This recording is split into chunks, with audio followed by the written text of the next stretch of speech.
Hello, welcome back to Blues Focus and your Peterborough preview. It took a few takes to get that one right. It's quite a tongue twister.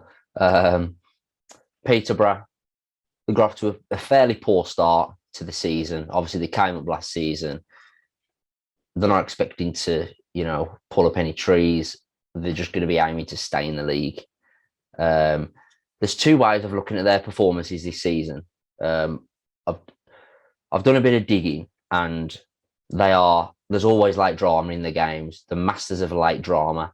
So they've conceded in the last 10 minutes of a game against Reading. They conceded in the 88th minute. Against Sheffield United, they conceded in the 93rd minute.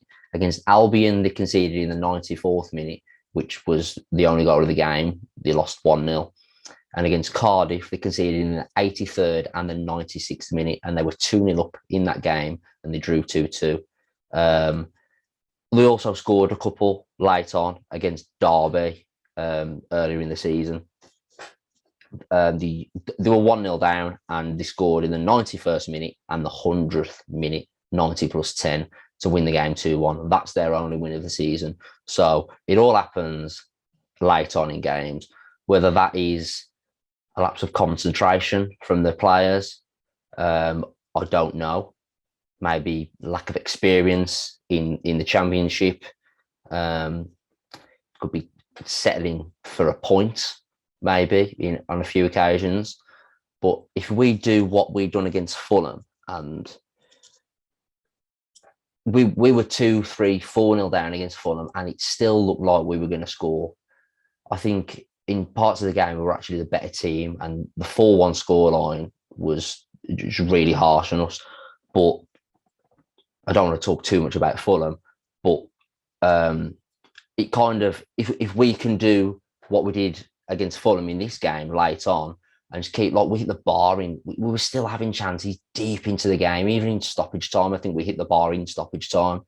If we can just, if it's 0-0 or we're losing, if we can do what we're doing against Fulham, against Peter in the last few minutes of the game, judging by these stats, we're gonna make a breakthrough. So that's a positive point.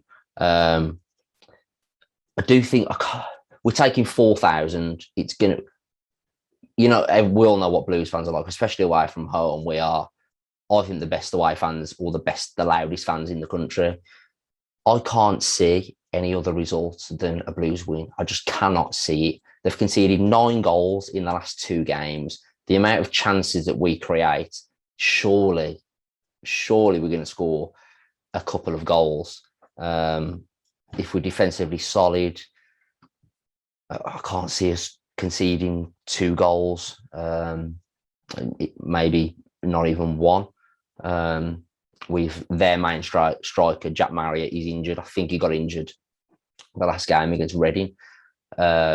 And Darren Ferguson likes to rotate their team every game. I'm not sure if he actually knows his best starting 11. I think they've played 20 or more different players this season.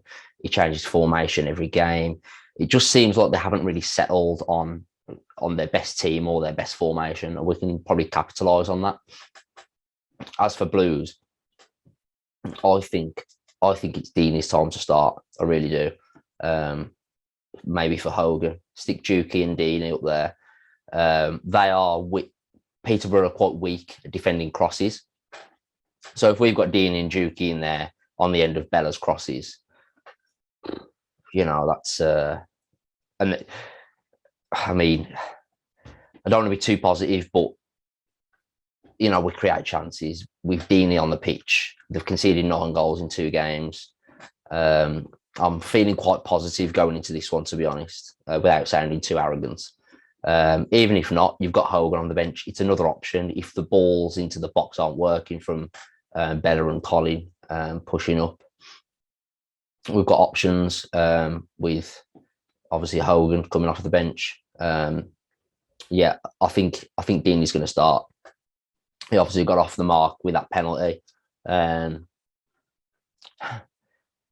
I think Deeney, it was almost a shame for Deeney to score his first goal as a penalty in a game where we're 4-0 down As mad as it sounds, it's not quite the way he would have wanted to do it. He couldn't really celebrate. You can't celebrate when you scoring a consolation goal. But I've just got a feeling that Deeney is going to start this game. Deeney and Juki up top.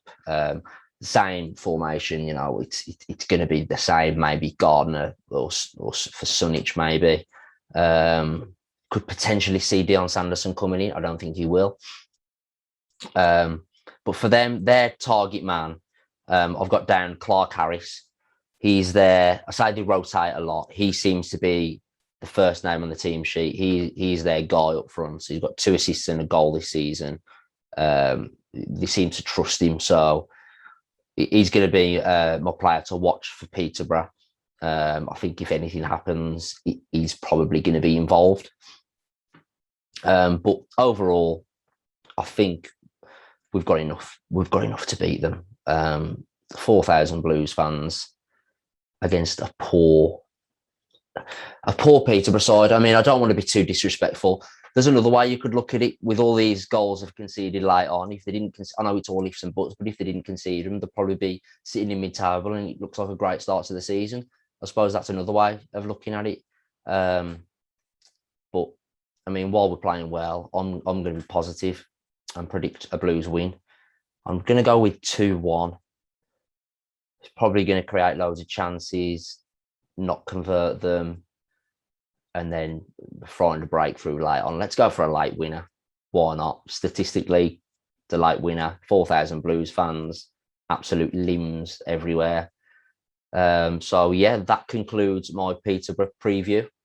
I hope you enjoyed it, and I'll see you on the next one. Keep right on.